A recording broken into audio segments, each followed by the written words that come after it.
Welcome back, everyone, to another episode of Living Your Greatness. This is your host, Ben Mumme, and today I am joined by a new guest today, and his name is Brien Lundin. So for those of you that don't know Brien, he has 40 years of experience in investment markets. He's the editor of Gold Newsletter and the host of the annual New Orleans Investment Conference. So without further ado, Brien, welcome to the show. It is a pleasure to have you with us today. Great to be with you, Ben. I'm sorry. I've been looking forward to this for so long. We've been talking about it for a couple of years now, so I'm glad to get going. Totally, same here, Brien. And for those of you that don't know, Brien and I have met at all these investment conferences, specifically in gold and natural resources.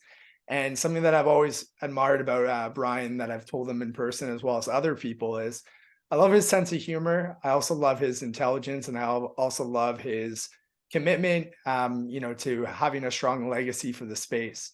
So without further ado, let's kind of hop in and kind of find out more about Brien. So Brien, if you could just tell us a little bit more about yourself, where did you spend your formative years growing up, and what inspired you, to become an expert in the gold market? Yeah, I grew up in the American South, specifically southern Louisiana, southeastern Louisiana, and in Baton Rouge, which is just about 80 miles north of New Orleans.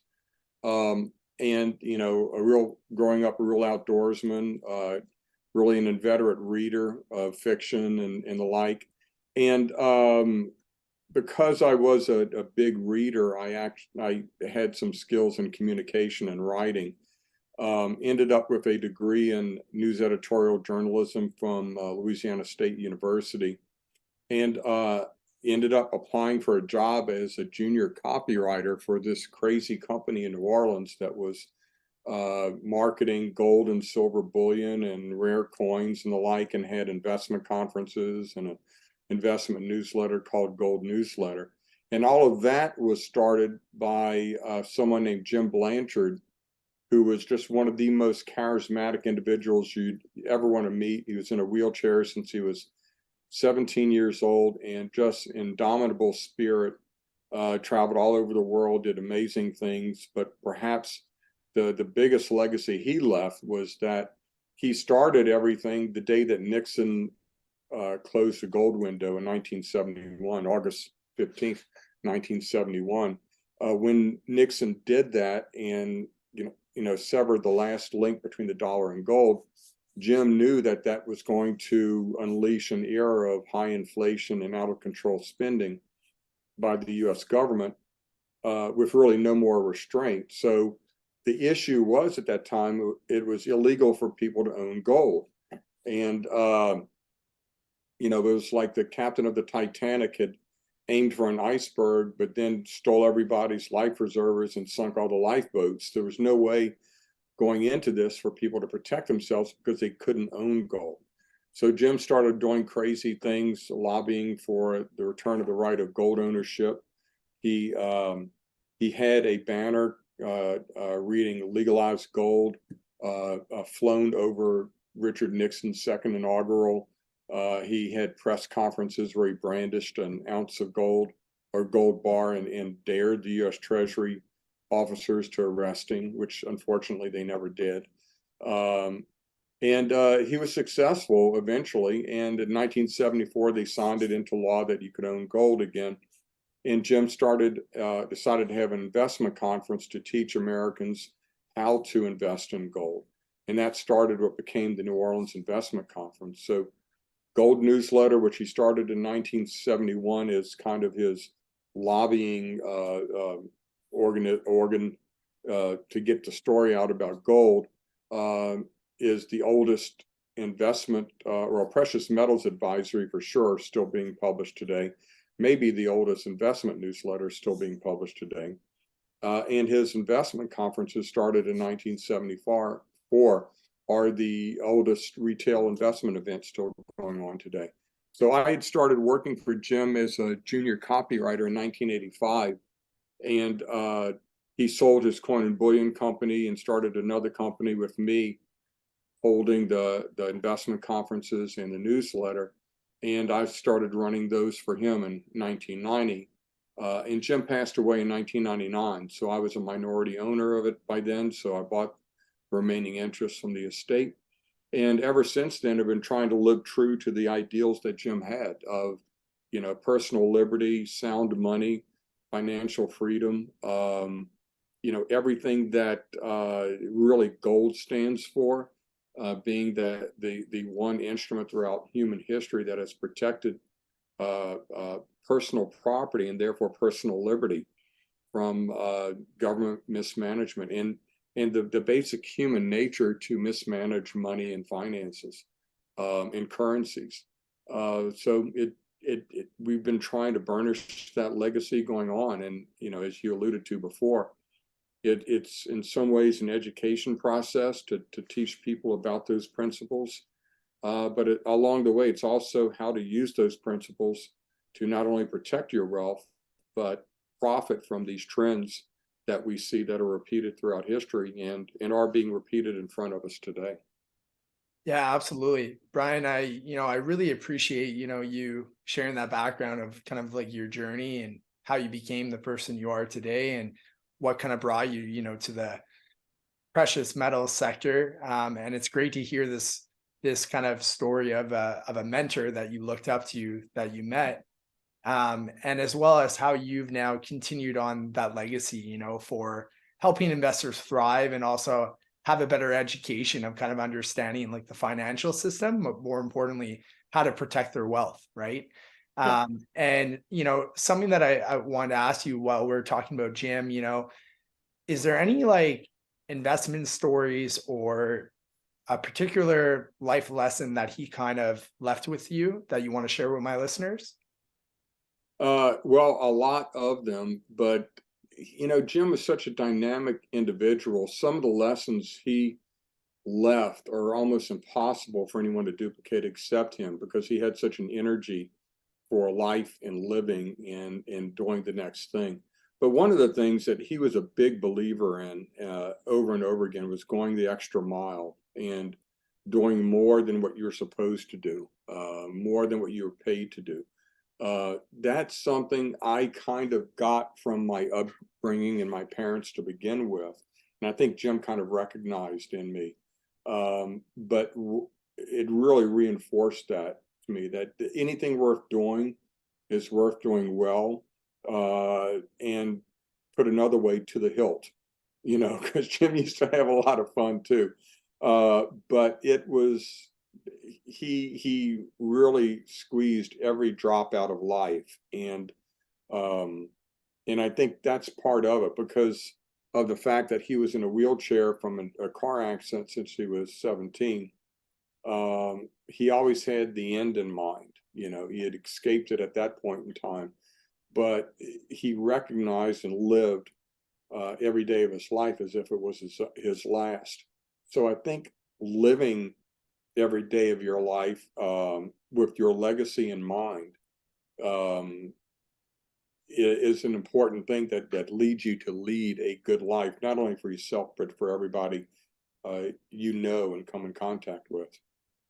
Absolutely. Yeah, no, I appreciate you for sharing that. I think that's just valuable advice, and as well as the story.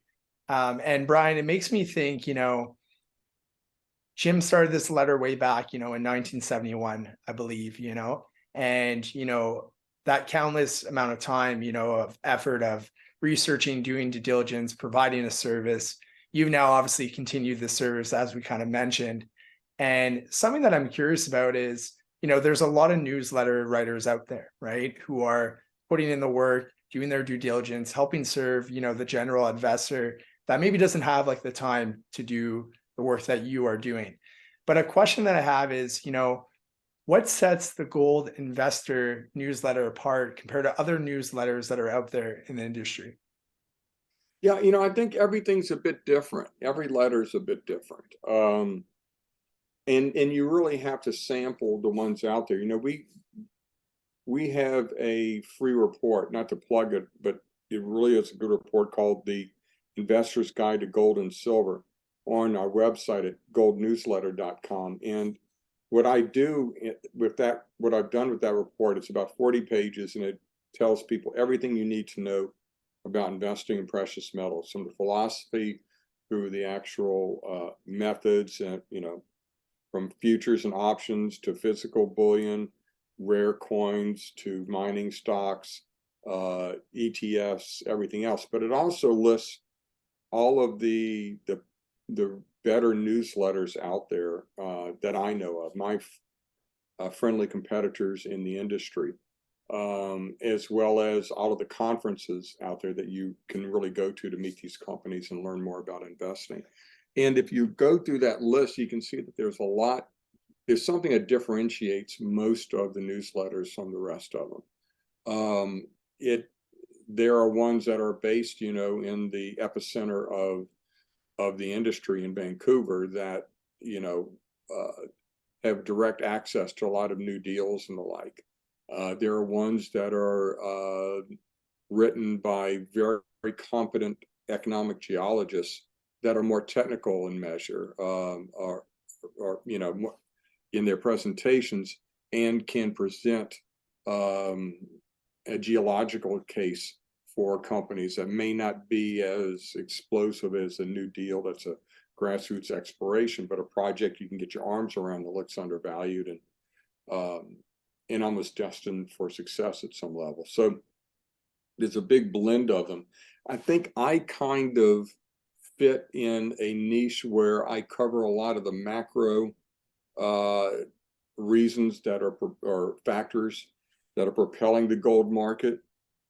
Plus the fact that as you had mentioned, I've just been in this business an awful long time. So I don't know everybody in the business, but I'm no more than 1 degree of separation from anybody in the business. So if I don't know them, I know their best friend, and can get a call with just about anybody. So I've been in the business so long and have such a wide network of very valuable contacts that there's not that much that gets past me as far as new opportunities and the best groups behind them. And that's kind of what I bring to the table, is that big network, trying to find the next great bear or something like that. If you go through the history, and you'll see too, some of the more generalist publishing houses, the big publishing houses in the investment industry, occasionally get involved in gold, and they'll start up a letter on junior mining stocks, and they'll go through and talk about all the great winners throughout history and as examples. And they're talking hypothetically about the power of this market and how it can build wealth. And they're bringing up examples to show that these spectacular returns that are available. And I'll look down those lists, and those people that are writing those letters, weren't involved in the market, may not have even been born when some of those big winners happened. And then I'll look back at our track record and say, well, yeah, we were there. We recommended all of those, or most of them. And so we have that kind of a track record. And there's another 3 or 4 letters out there, maybe less, that did the same thing, but went through these cycles and produced those kinds of returns for people. So I think that level of experience you can find in some of the better newsletters out there. And again, that my report details all of them. Yeah, absolutely. Brien, I really appreciate, that you explain, your newsletter and how it's different and as well as unique. I definitely agree. I'm also a reader of it, so I've seen how you educate, and I see how you talk about the macro trends as well as, geopolitical issues that may arise. And the biggest thing, though, I think that is huge is kind of like you said, is your experience, but your circle of competence, right? So the fact that whether it's management teams, if we're going in terms of, mining stocks, or whether it's people in terms of the big picture thinking of the industry. So that's something that I admire, and I know other people also admire your work. People like Rick Rule is a big, advocate of you, and always has you at his conference every year. And vice versa. And vice versa. Yeah. You have a real authentic relationship. And so something that I want to go to is, because you're big on, the macro side or the big picture of your investment decisions, is I think it is important, for the general investor right now to have a better understanding of why to invest in gold. So a question I have for you is, could you walk us through the history, to teach us why, higher gold prices are likely to happen, and why does every investor need gold in their portfolio now? Yeah, and really it's human nature. There has not been a currency, and even gold or silver-backed currencies. There's not been one currency throughout human history that has lasted more, than a few hundred years. I think the average length is less than 200 years before it just goes to zero. In the old days, let's take the Roman denarius, a silver coin, for example. Um, it wasn't devalued through the issuance of paper currency. I mean, it was a hard currency based on silver, but succeeding emperors would overspend their budgets, believe it or not, through entitlements. I mean, Rome had entitlements, welfare, pensions, and the like. And it essentially through overpromising these entitlements, through military campaigns, which obviously we see that throughout human history and even today as well. It overspent its means and went and created vast debts that had to be paid. And they paid that by cheapening the currency that those debts were denominated in. And that's trackable. I mean, the records are there, and you can see the decline in the value of the Roman denarius because they would cut the silver content and replace it with base metals. And you can track that throughout history where, say, over a 60-year period, the denarius may have lost 90% of its value. Interestingly, if you look at the US dollar, going back to, say, 1965, when they took silver out the coinage, you'll find an exact analog, almost a identical degree of devaluation in the dollar since then. And of course, that accelerated after 1971, when the last tie between the dollar and gold, the last thing restraining the government from just absolutely running up the printing press and printing as much money as it wanted. When that last restraint was severed, then things went really crazy in 1971. And there's actually a website called WTF Happened in 1971 that tracks all of these different inflection points that happened, everything from cost of living, obviously various inflation, productivity, everything that just had an inflection point. In 1971, everything got worse because there was no longer any attachment to gold, anything that kind of anchored the value of the currency. What you'll see, obviously, is that in that period in the 1970s, we had, I tell people it was like the central bankers were like teenagers that got a bottle of Jack Daniels and the keys to the car. They immediately took off and ran it into a ditch. And that was the 1970s, running the economy into the ditch. Well, after that, they got a little more circumspect. Volcker came in, raised interest rates to over 20%, killed off inflation. An important point is he was able to do that because federal debt was only about 35% of the GDP at the time. So the federal debt wasn't that great, so he could raise interest rates as high as he wanted. And it worked. So he killed off inflation, but then became a 40-plus year, 4-decade-long cycle of ever easier money. And you can plot it, and I do plot it, where you'll see the Fed funds rate absolutely declining over time. And whenever there was a recession or any kind of hiccup in the economy, they would lower interest rates. That was their go-to prescription.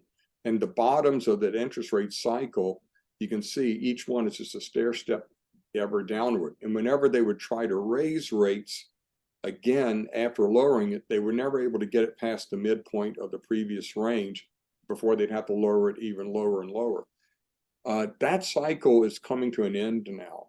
In 2008, we lowered rates to the absolute bottom to zero. And then they came up with TARP and quantitative easing and all this crazy stuff that would have had them putting a tinfoil hat on your head if you had predicted it beforehand. And so then 2008 came. Over 4 or 5 years. They lowered rates to zero and did all this quantitative easing. Then came COVID, and everything they did over 4 to 5 years, they did in 4 to 5 days post COVID. So every time that there's any kind of a stumbling in the economy, they resort to massive liquidity and injections of liquidity, this monetary adrenaline. Over the course of that time, the markets and the economy have become addicted to not just to easy money, but ever easier money. The next crisis, which the markets are now predicting, by the way, whatever they do is going to be much more, or have to be much more than they did before. And it's just going to make your head spin what they're going to do. That process of ever easier money and that process that is encouraged ever greater debts means that the currency is losing credibility with every successive cycle. The only way to regain that credibility, which will be necessary either this cycle or the next one, or maybe the next one, the only way to regain that credibility is to reattach currencies to gold in some form or fashion. It's the natural option to do that and to place this restraint on spending. The thing that gold does, it means you cannot devalue the currency. You can devalue the currency, but you have to do it publicly and accountably.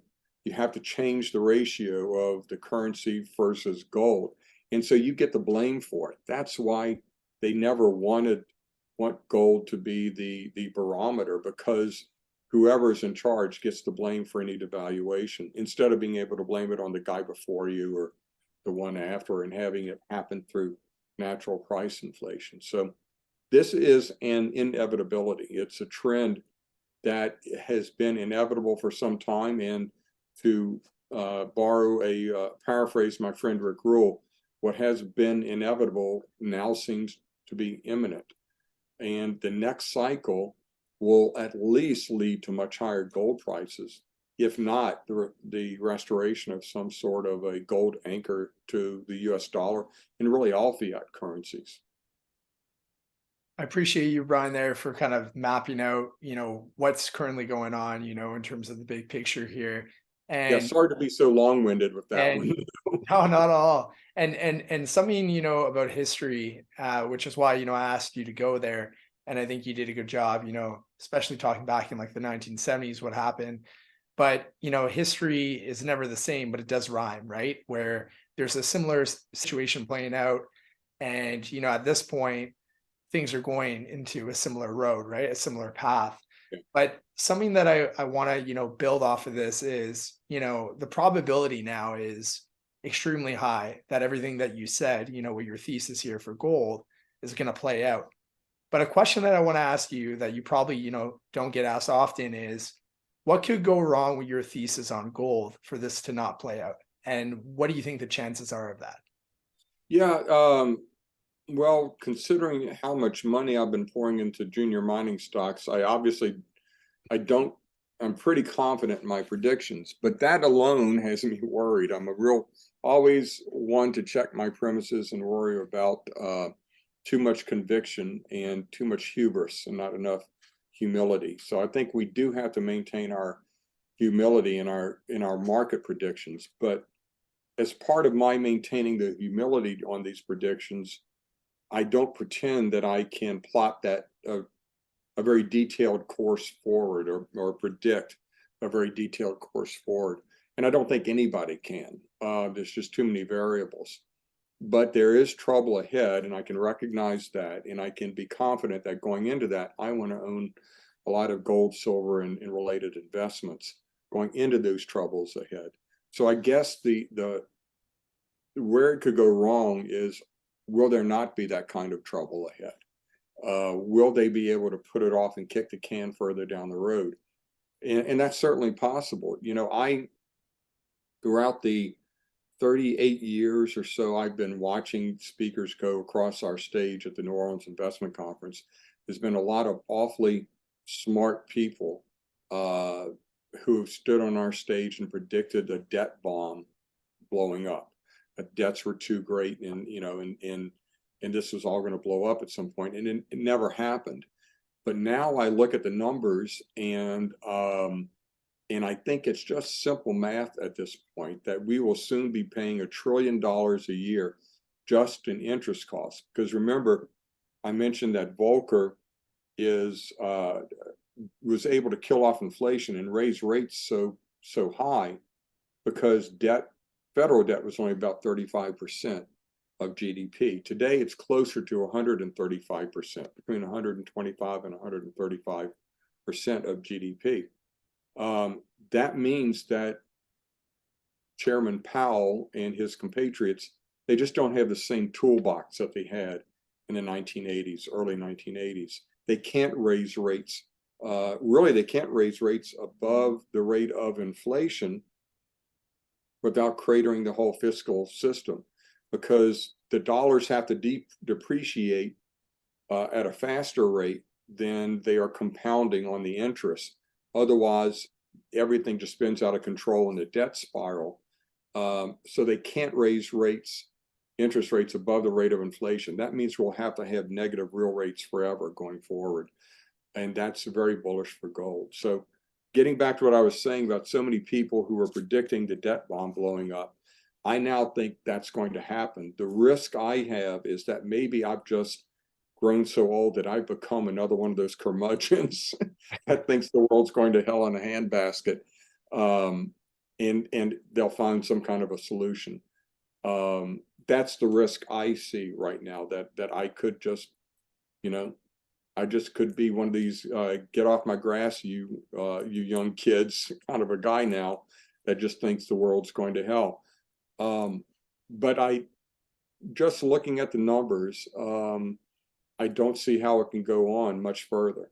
I think we have one or two more of these boom bust cycles in us before the currency has to be backed by something, because the markets are just going to expect that the next crisis will result in such a tsunami of liquidity that they'd better get ahead of it now, and realize that the future dollar is going to be worth much, much less than the current ones. And that's when people run to gold, is when they really believe that those future dollars are going to be much, much cheaper than the ones they have in their pockets today. I appreciate that explanation, Brien. And, it sounds like you've done your math, you've done your calculations, you've done your probabilistic thinking, which I value, because that's a mental fitness tool or mental model that I use, to make my investment decisions. So I'm happy that you were open to hearing that blind spot challenge of, hey, what if this did play out wrong? So I appreciate that answer. Something that, I want to go with based off of that is sometimes we could have an investment thesis, and it could go right quickly, or it could take a long time to play out, right? And I know, for example, you've already mentioned on this interview, that you're already positioned, in precious metals as well as mining stock companies. And I've also heard you on other interviews say that you're actually very well positioned. So you're very well prepared. But sometimes we can be really early to the party. We could be waiting in the party room, and it can take a long, long time, right? And we call that obviously a contrarian mindset, right?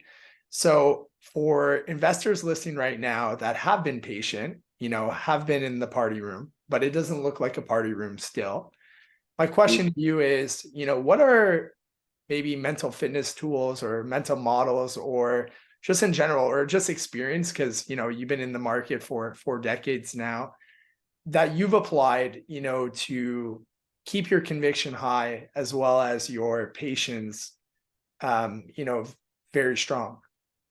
Yeah, a lot of this is easy to say and hard to do. So sometimes I find it difficult to take my own advice, but writing a newsletter where I write something just about every day of the week on the metals and report on something, it's hard to divorce myself from the day-to-day swings, emotional swings, and get involved emotionally in the day-to-day swings in the gold and silver prices and the mining stocks.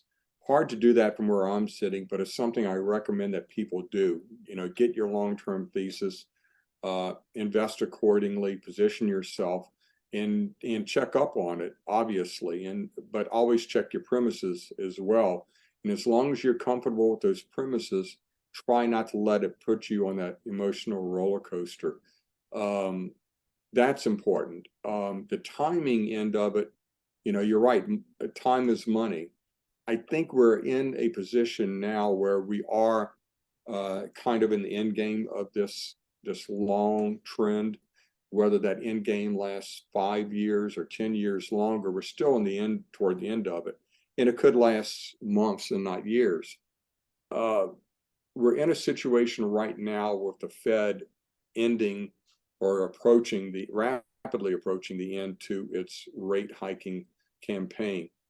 And the markets between gold and the bond market are predicting some kind of an upset by the fall. And so I think the Fed is obviously, as we speak, going to pause very soon. I have not really thought about the pivot. I would think that would be coming next year at some point, but the markets are telling us it's going to come earlier. The bottom line is, over the next few months, I think we have an opportunity in the precious metals and the mining stocks coming up on us because of this fundamental trick box that the Fed is in. And they're going to have to do something, and they cannot raise rates any longer or any higher because of the cost of servicing the debt. So that's a very bullish environment, I think, for the precious metals. So yeah, time is money, but I think some sort of a move, even if it isn't the final blow off, I think some sort of a move is in the offing right now. I appreciate that answer, Brien, because it sounds like sooner or later, things are about to happen, right? And so that being said, what are ways that, investors that are listening right now, what are ways that they could position themselves? There's many ways to invest in this space, depending on your risk tolerance, but what are ways that they could take advantage of this opportunity right now? Yeah, there's two reasons to buy gold and silver. One is insurance, to insure your wealth, everything you own, against something is going to happen, the further depreciation of your currency, whether it's the dollar, the US dollar, the Canadian dollar, or any other fiat currency. It's going to be worth considerably less in 3 to 5 years than it is today. You just don't know how much less it's going to be worth. But you have a good idea that gold and silver are going to protect your value, the value of your wealth. So buy physical metals as insurance, have a good bit of it in real life physical bullion, accessible to you, not in a bank safe deposit box. You can bolster that through some of the ETFs. I recommend the Sprott physical bullion trusts, that you can bolster those with some more liquid paper representations, but get involved in the actual owning of gold and silver. But looking at the macro picture as well, there are ways to leverage that through investing in precious metals. And again, we go through a lot of those in that report, but the way that we focus on in gold newsletters through mining stocks. And for us, we're more in further down the food chain in the more exploration and development mining stocks that can produce really life-changing gains when you have the macro picture and the underlying bullish picture for gold and silver working with you. So I think we're entering that kind of a market like we had in the 2000s and in the 1970s, where there's really the opportunity to create generational wealth by investing in these kinds of stocks, at levels right now that I think are really at long-term bargain levels, generally speaking. Yeah, I appreciate that, Brien. Yeah, it's definitely a time right now too where, the market is still very undervalued, right? And unloved, which is obviously a great opportunity to at least look at and consider and do your homework, all of that stuff. And that also makes me think, there are newsletters, which we already spoke about, at the beginning and even again now, but there are also other ways to continue our education, right? There's obviously financial books, and then there's also conferences, right? Like I've seen you at a couple, whether it's been Vuric, whether it's been MIF, or whether it's been you have your own, which I actually want to highlight here, because something that I found interesting, and I had said this to you in person, you're almost like the Yoda, right? Because you have over 40 years experience with this conference, which is called the New Orleans Investment Conference. So a question I have for you, can you discuss the importance of this event for not only professional development or networking or growth, but also how do you see this event, as a valuable, circle of competence for investors to enhance their knowledge of investing, but more importantly, investing in the precious metal sector? Yeah, thank you for bringing that up. Every investment conference has a different flavor out there. Ours is the oldest in the business. It used to have the moniker the granddaddy of investment events, which I'm not sure is a good thing or not, so I've stopped using it. But one thing it's been called over the years is the world's greatest investment event, which is something we do try to live up to. But we have a mix that I don't think any other conference has, of talking about geopolitics, macroeconomics, and then drilling down to the various market sectors. So we do focus on some of the weightier issues. We do have a long lineage of talking or focusing on and promoting personal liberty and sound money, in financial freedom and independence. So we do have kind of a libertarian / conservative bent to us, although we don't preach and we don't. We have always been a big believer in contrary opinions and getting ideas out there. That ideas are not bullets. They're not anything that can harm you. They're there to be appreciated and judged on their own merits. So we do present a lot of ideas, and we don't try to present any type of an official theme or message to people. And we do focus on bringing some of the better minds and thinkers who can present well thought out arguments and analyses of the markets and the economy and geopolitics. And you'll see that on our speaker roster each year. A number of the smartest people out there today come to our conference and try to present their best ideas at our event, because they get to meet all these other really brilliant speakers and thinkers and have a lot of fun doing it. And we are in kind of a destination environment in New Orleans. There's very few people come from New Orleans or present New Orleans that come to the event. A lot of people come from around the world. So there's an intellectual energy here of being in a destination where a lot of really smart people are. But the real value is what you've got to, this circle of competence, which I'm going to really steal now. And I may not give you credit. I'm going to put that in our marketing for the conference now, because it absolutely hits home that people who come to our event are kind of self-selecting as really smart, maverick thinkers, people who direct their own investments and are information hungry. Our attendees we have events at 7 o'clock in the morning that go on till 9 to 9:30 at night. And there are people there all day long taking notes.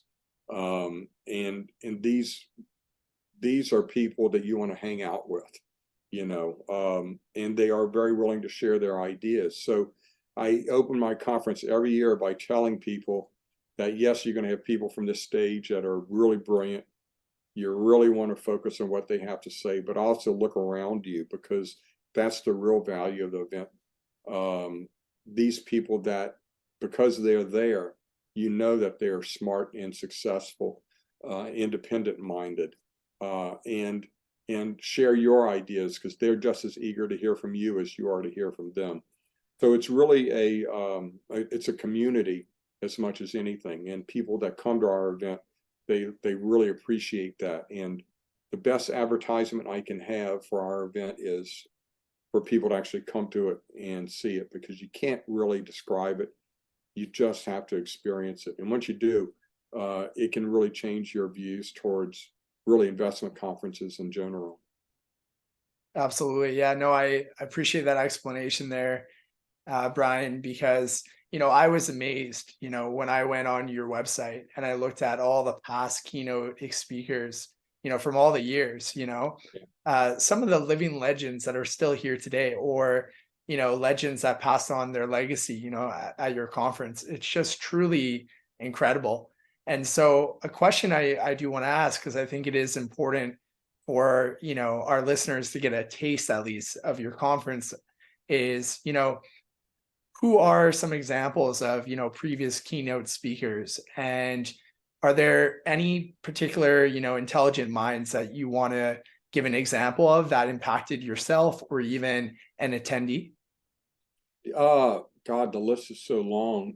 We had Ayn Rand for her last public appearance in 1980, and that was a few years before I joined the organization, so I wasn't there for that. But to get to know people like Milton Friedman and Alan Greenspan and Margaret Thatcher, then the list goes on and on of people who were just, living legends, giants of recent history, at least, that have graced our stage. And some of them were, we did have a number of politicians, secretaries of state, ex-presidents, and things like that. And a number of them, frankly, weren't that impressive to me. They would deliver a great stem winder speech, and in person they would, be like, "Where's my check?" Kind of a thing. But there were some who were genuinely just towering intellects and people, and I would put Milton Friedman there. Margaret Thatcher was absolutely the real deal. There was nothing fake or phony about her. She was the Iron Lady through and through, but one of the most personable people you'd ever want to meet. PJ O'Rourke was probably the nicest guy we've ever had speak at our event. I'd like to give him some credit. He liked to come and really mingle with everybody. And now, Charles Krauthammer was one of the best for that too. Brilliant man, got to be a friend of his over the years. He would come to our event every year religiously. It was his favorite event, and he was just another towering intellect.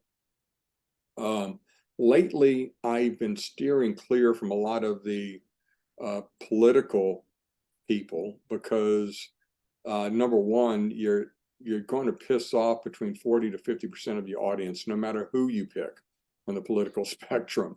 And and that's just not good marketing to begin with.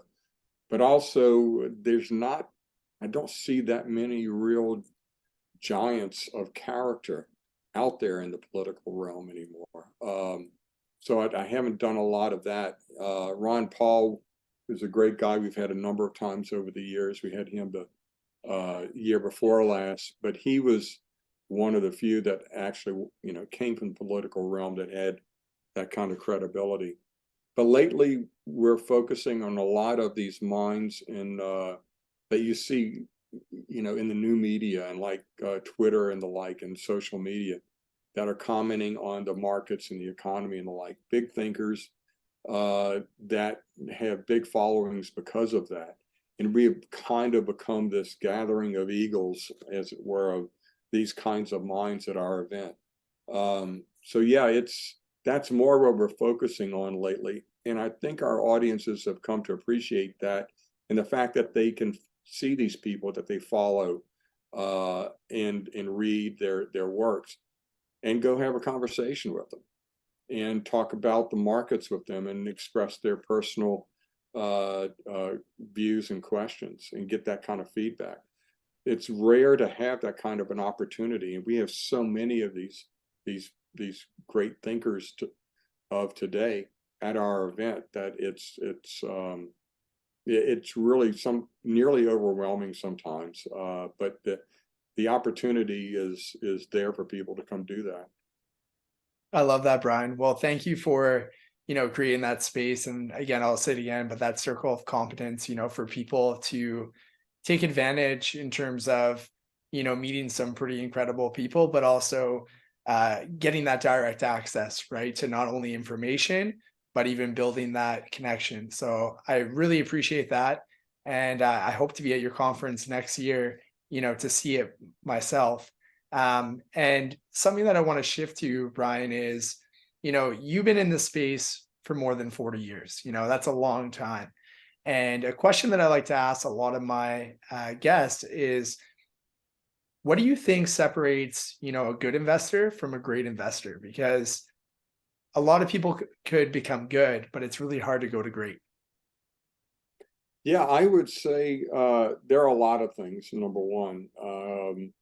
But if you want to boil it down to something really simple, I guess being a good seller is one of the toughest things, especially in the junior mining sector, where we tend to fall in love with these stories. Because let's face it, there's a romance with the junior mining sector that you don't get in anything else. It's the whole idea of discovery and prospectors and the like, and finding something, finding treasure, and finding value, hidden value. And that whole story of discovery gets you involved in these things. And the best investors in this sector are the ones that know how to sell and divorce their emotions from that selling decision. That, I think, is the toughest thing. And it's really a kind of black and white line of demarcation between the good or decent investors in the sector and the great ones. I appreciate that, Brien. And Brien, who are your greatest mentors, and where do you suggest, an investor that's tuning in right now goes, to better educate themselves? Yeah, that's interesting. Most of my mentors are dead, so it's hard to go there. I've had a few wonderful mentors in life, really among the best that they do. Jim Blanchard, one, another guy who's one of the best copywriters to ever walk the planet. And they passed on. Today, there are some people out there. Obviously, Rick Rule, I think, would lead the pack, because not only is he likely the most successful mining speculator out there, he's also very willing to share his views and very accessible, not only on through videos and his Rick Rule classroom now, but at conferences and the like. He's very accessible and willing to share his advice. And really, it's kind of a mission of his to educate people and share those views. So Rick has been a mentor to me over the years, the many years I've known him, and still is. I would say that you can find a number of them out there that are writing newsletters right now. Not to talk my own book, but if you want to know some of the smartest people out there, look at who I'm featuring on my panels and in general session presentations at my event. Go to neworleansconference.com. That's a plug for you right there. But our conference website, look at our speakers, and you'll see who I think are some of the best thinkers out there today. And as we mentioned, I've been around the block a few times, and I've heard thousands of people speak at conferences and at our event. I know who's good, who has insights worth hearing, and those people are the ones that I get, because I'm a fanboy of these people myself, and I'm in a very good position, and an enviable position of being able to take the people that I'm really fans of and bring them to my event, because I pick all the speakers. So that's the most fun that I have is putting that agenda together. And those are the people that I think are out that people really need to listen to these days. That's awesome, Brien. I love that. And, Brien, something that I want to kind of lead to next here is, the purpose of my podcast is really to inspire millions of people, across the world, to achieve greatness and enhance our overall personal well-being, right? Because we could be, financially fit, but maybe not emotionally fit, or we could be emotionally fit, but not physically fit, right? Everything's intertwined. So a question I have for you is, what is your definition of greatness? Wow, I think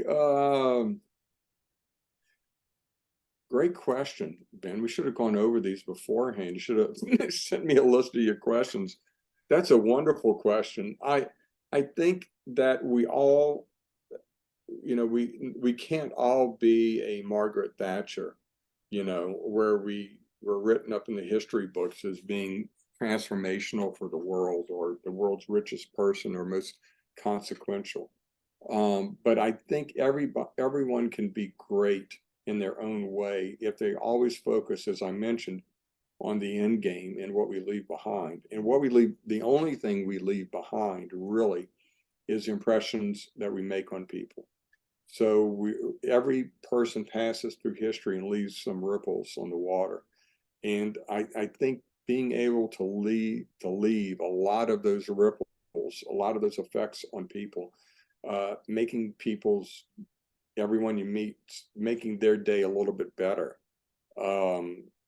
I think that's the definition of greatness that everybody can achieve.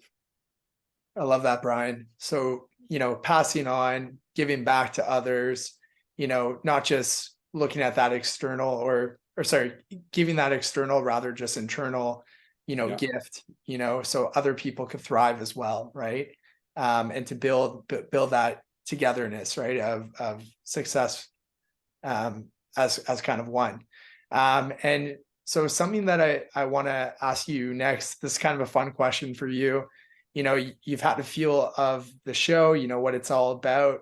Who is a future guest, someone that you personally know that you would love to see on the show? On your show? Yeah. Oh, wow. I think that if you go down that list of speakers at our event, you'll get some great ideas. But I would say Brent Johnson is a great thinker right now, and that's not just on actual investing strategy, but how to look at the markets and to face your own preconceptions and biases and recognize them.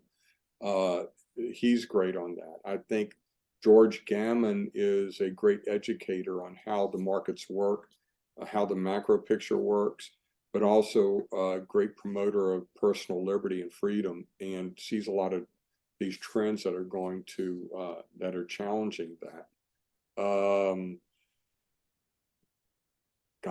Peter Bookvar, if you want to know about markets, is probably the smartest guy out there right now. Really, I think has a handle on the macroeconomic picture and the individual markets very well. Rick Rule, of course. I know you've had Rick. Rick's obviously one of the best out there, and has lots of insights. He amazes me the depth of his insights, and I've heard probably thousands of Rick Rule presentations over the years. But everyone has a little difference to it, and pulls from a lot of experience. I think that's probably a good start. But give me some time and I can get you a list. And again, look at the speaker roster for the New Orleans Investment Conference. Those are the people that I think are the best out there right now. That's awesome, Brien. Yeah, no, I really appreciate, that list of names, and also giving some background context of each of them. And I'll be sure to check out the list, as well as let you know who I also think would be a great fit, of someone that I haven't had on yet. Yeah. So I accept that challenge. I'll have to get to work, get some studying in there. And lastly, where can my listeners go, Brien, to connect with you online? Yeah, online, Brien, Brien _Lundin, Lundin on Twitter. I post a lot of stuff, views, contemporaneous views on Twitter. Some of it good, Some of it, you'll wonder why the hell I said that. But that's always a fun place to see what I'm thinking on a day-to-day basis. Goldnewsletter.com is where you can learn more about Gold Newsletter, and you can get our free Investor's Guide to Gold and Silver. And NewOrleansConference.com is where you'll learn more about that event. And again, get an idea of who I think are some of the best minds out there, because you'll see them on our speaker roster. Awesome, Brien. Yeah, no, I appreciate that. So yeah, if you're looking, to connect with Brien, I will be sure, to put that in the podcast notes. That way everyone is one click away. And, I want to take this last moment, Brien, to really, thank you for your time. Thank you for being here today. And, thank you for sharing your voice on living your greatness. Thank you, Ben. It's a wonderful podcast. You take such a refreshing attitude toward the markets and people and personal achievement. And so I've been dying to get on your podcast for some time, as you know. So very happy to be here, and thank you so much for the opportunity.